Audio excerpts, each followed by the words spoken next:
The bedroom light was still on when the officers pushed the door open. The first thing they noticed wasn't the blood. It was the quiet. Hannah Whitmore was lying on the bed, her body angled unnaturally, like someone had tried and failed to make her look peaceful. A blanket covered her chest. Her engagement ring had been placed back onto her finger. One officer froze in the doorway. Another swallowed hard and looked away, because this wasn't the scene of rage. It was the scene of someone trying to undo what they had already done. Hannah was 24. She had just finished her degree.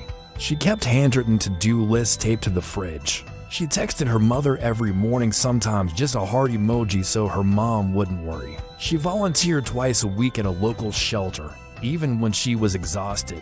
People described her as the kind of person who softened rooms just by entering them. And until the night she died, Hannah believed deeply that love meant patience, that love meant staying. Lucas Grant was the man everyone trusted. Soft voice, gentle laugh. The type of guy friends asked to hold their drink because he seemed responsible. He and Hannah had been together for 5 years. No screaming fights, no public drama, no visible bruises on skin or reputation. But what no one saw was how Lucas reacted to silence, how unanswered messages made his chest tightened, how the idea of being replaceable kept him awake at night. A week before Hannah died, she confided in her friend Maya. Not crying, not panicking, just tired. She said Lucas had started asking questions that didn't feel like curiosity anymore. Where were you exactly? Why didn't you reply sooner? Do you still need me the same way? Maya told her something simple. You're allowed to need space. Hannah nodded.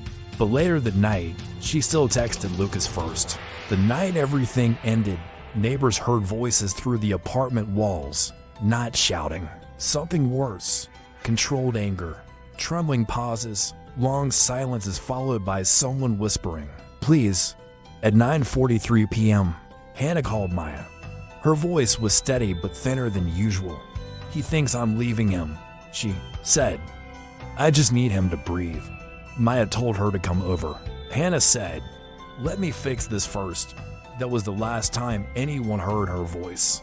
When police arrived the next morning, nothing immediately made sense. There were signs of a struggle, but no forced entry. The apartment was tidy in strange ways. A glass shattered near the couch, but the pillows were straightened. The detectives, Detective Rowan and Detective Ellis, stood in silence longer than protocol allowed. Rowan had worked homicides for 16 years. This one bothered him immediately, not because of how violent it was, but because of how careful it became afterward. Lucas was found, sitting in his car across the street. He hadn't run. He hadn't slept. His hands were trembling, not like fear of punishment, but like his body was still catching up to reality. He kept saying the same sentence, "I didn't mean to," over and over. At first, investigators didn't think it was him. There were inconsistencies. A neighbor reported seeing a man near the building late at night, someone taller, wearing a hood. For a brief moment, detectives wondered if someone else had been there. Rowan followed the lead aggressively. He wanted to be wrong, but security footage revealed the figure was Lucas earlier that evening. The timestamp crushed the theory. Ellis later admitted she felt relief and dread at the same time. Relief that the puzzle fit. Dread because of what that meant. Psychologists would later describe Lucas as emotionally dependent, but that word doesn't capture what happened inside him that night when Hannah said she needed space. Lucas didn't hear temporary. He heard extinction. His thoughts spiraled. She's already gone. She's preparing to leave. You're about to disappear. Witnesses said the argument escalated when Hannah tried to walk past him. She wasn't running. She wasn't screaming. She was still trying to de-escalate, still choosing kindness. That's when control slipped. Afterward, Lucas sat beside her. He whispered apologies she could no longer hear. He adjusted the blanket because he thought she looked cold. He placed the ring back on her finger because, in his mind, it meant she still belonged. When detectives realized this, Ellis had to step outside. She said later, "It felt like watching love rot in real time." During questioning, Lucas didn't confess cleanly. He contradicted himself. He cried, then went numb. At one point, he asked the detective if Hannah had forgiven him.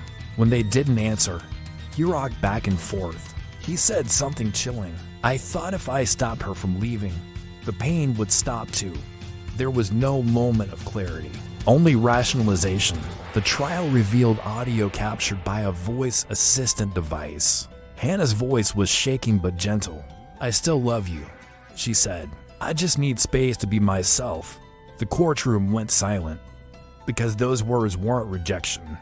They were reassurance, and Lucas destroyed them anyway. Lucas was sentenced to life in prison. No one clapped. No one felt justice. Detective Rowan attended the sentencing and left early. He later said, "There was no villain to hate, just a man who couldn't survive his own fear."